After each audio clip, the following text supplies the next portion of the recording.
Méditation de la communauté des disciples du Christ vivant en ce jeudi 25 mai 2023 de la 7e semaine de Pâques, année liturgique A. Évangile de Jésus-Christ selon Saint Jean, au chapitre 17, les versets 20 à 26. En ce temps-là, les yeux levés au ciel, Jésus priait ainsi. Père Saint, je ne prie pas seulement pour ceux qui sont là, mais encore pour ceux qui, grâce à leur parole, croiront en moi. Que tous soient un, comme toi, Père, tu es en moi et moi en toi. Qu'ils soient un en nous, eux aussi, pour que le monde croie que tu m'as envoyé. Et moi, je leur ai donné la gloire que tu m'as donnée, pour qu'ils soient un comme nous sommes un.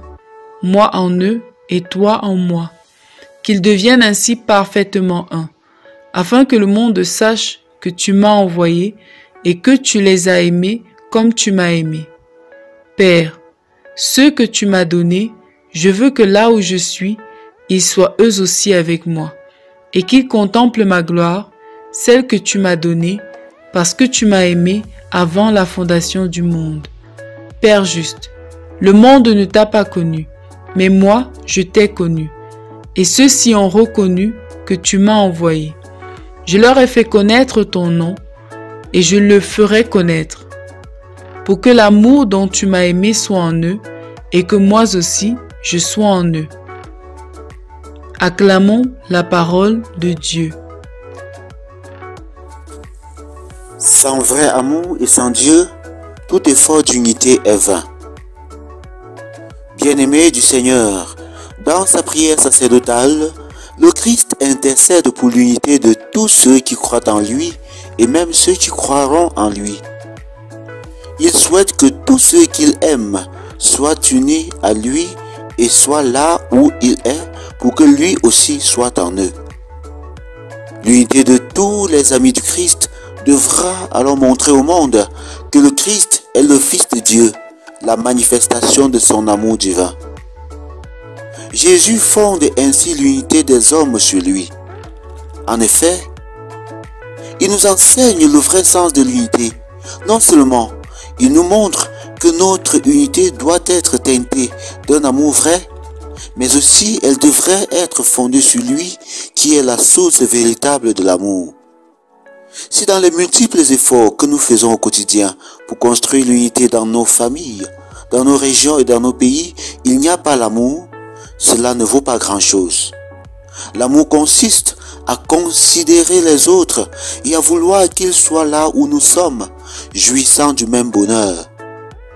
Nous ne pouvons pas prétendre rechercher l'unité quand il faut bâtir une société hiérarchisée où une minorité de personnes nage dans la surabondance pendant que la majorité sombre dans le besoin et l'indigence. L'unité consiste non à donner à l'autre des bouts de pain pour l'insulter, mais à savoir laisser l'autre être avec nous là où nous sommes. Autrement dit, donner à l'autre de la chance d'apporter du sien pour la bonne marche de tout ce qui est entrepris. Si dans nos multiples efforts pour construire l'unité, nous mettons Dieu en dehors, cela ne vaut pas grand-chose. Dieu est le maître d'amour et il veut voir tous ses enfants unis en lui. Et si nous l'écartons de nos structures, cela signifie que nous construisons une unité qui risque de ne pas tenir, car sans lui, nous ne pouvons rien faire. Prions. Seigneur, aide-nous à nous aimer vraiment et à fonder notre unité sur toi, l'aurore éternelle. Intercession. Prions pour toutes les personnes exclues, les laissées pour compte, les personnes abandonnées de notre société et de nos familles.